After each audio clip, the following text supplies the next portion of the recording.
Ďakujem veľmi pekne. Well, since I am Slovak, I will start, of course, in Slovak. Veľmi pekne vás vítam na mojej prezentácii. And now back to English. So, of course, I will have to take this advice here.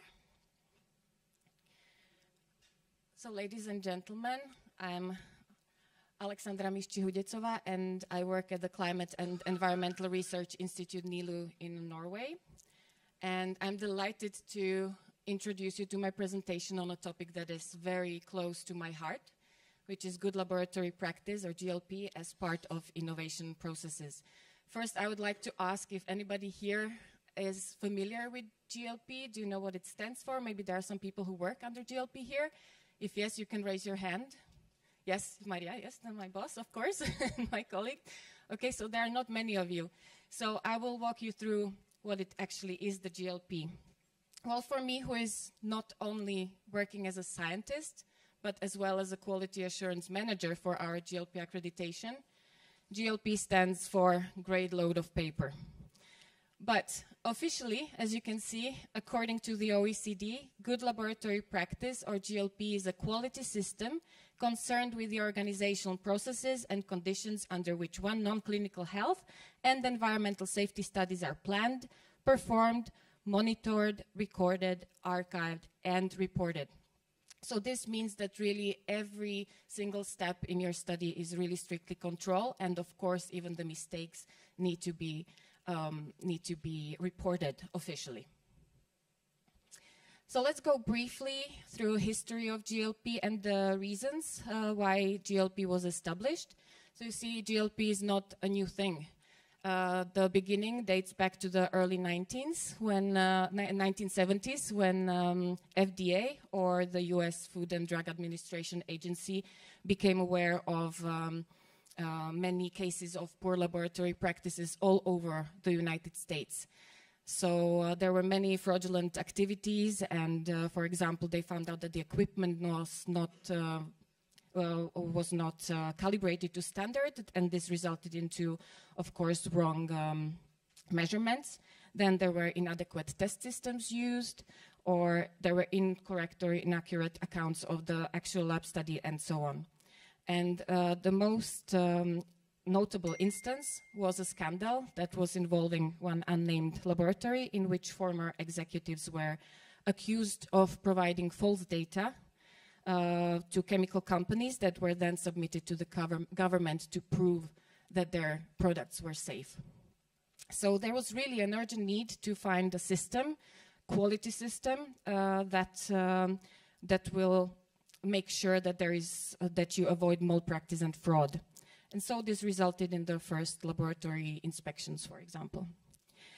In spite of the fact that there are many national guidelines setting GLP, because of course there was a need to establish some guidelines and regulations. The one guideline that is most universally accepted by the various national guidelines is the regulation of GLP through the Principles of Good Laboratory Practice of the Organization of Economic Cooperation and Development, or OECD. Since these have been discussed by international panel of experts and have been agreed on at international level. And all the regulations should help the researchers working on the safety testing of prospecting drugs and other chemical or biochemical products to organize the studies which should generate data for regulatory dossiers. So let's look at the importance of GLP. So of course, first and foremost, it's quality, as it ensures high standards in laboratory practices. But what does this mean, the quality? So it is of course the capability to systematically produce the same product and to meet the same specifications time after time. So in case you need to reconstruct the study, you can do it fully and properly. Also, as the system is strict and people working within GLP are really well and properly trained, everybody knows what to do, and of course the work pattern is the same. And the control system is well developed on each step of the work, and so you can also decrease the occurrences of mistakes or mix-ups. So in that ways, you can, of course, maintain the accuracy and consistency of data and meet the requirements set by regulatory bodies facilitating the approval processes. And this is applied in pharmaceutical products, pesticides products, veterinary drugs, cosmetics, for example, or other industrial chemicals. So, under GLP, all roles and responsibilities of personnel are really clearly and well defined. The facilities are properly maintained and ensure suitability for required testing. Equipment is regularly calibrated and validated. And all of this is anchored in the Standard Operating Procedures, or SOP, which is a comprehensive documentation, as you have seen from the first picture where I was standing with all the binders, and that I can say that that was only 1/10 of our paperwork that we have in the laboratory. So each SOP needs to have its identification mark. As you can see, I don't know if this has some... Okay, I will not fiddle with this. So it needs to have, of course, title, unique code, it needs to have validation date, it needs to have dated signatures of those who approved the SOP, so manager, quality assurance manager. It needs to be clear which version is currently used in the laboratory, etc. So SOPs are really the foundation for all the work in the GLP laboratory, and they require strict adherence to procedures. Here you can see my immaculate Photoshop skills, and as I have said, SOPs have to be followed, and this is also, of course, as a quality assurance manager, this is my job to ensure that this is really happening. And I'm afraid I will tell you a funny story or my everyday day-to-day work at NILU, that I'm afraid that some of my colleagues have evolved some PTSD or post-traumatic stress syndrome, because if I show up in their office with, with a piece of paper and a smile on my face, you get this question, what did I do wrong? So it's a downfall of being quality assurance manager, because sometimes people expect the worst. Yes, so GLP in innovation. Of course, GLP is important in clinical research and drug development. That was said. Although GLP does not directly deal with healthcare provision, its principles are really critical for innovative processes related to new diagnostic technologies, treatment procedures, or medical products. Innovations in healthcare often start in the laboratory, so from the scratch, and where GLP principles are applied to ensure research quality. Innovations such as personalized medicine, where treatment is tailored to the individual patient, depend on high-quality laboratory tests, and GLP ensures that these tests are, of course, reliable. Digital healthcare innovations, such as applications for processing laboratory results, or, nowadays, artificial intelligence in medical research, can be made more efficient and improved when GLP standards for laboratory work are implemented.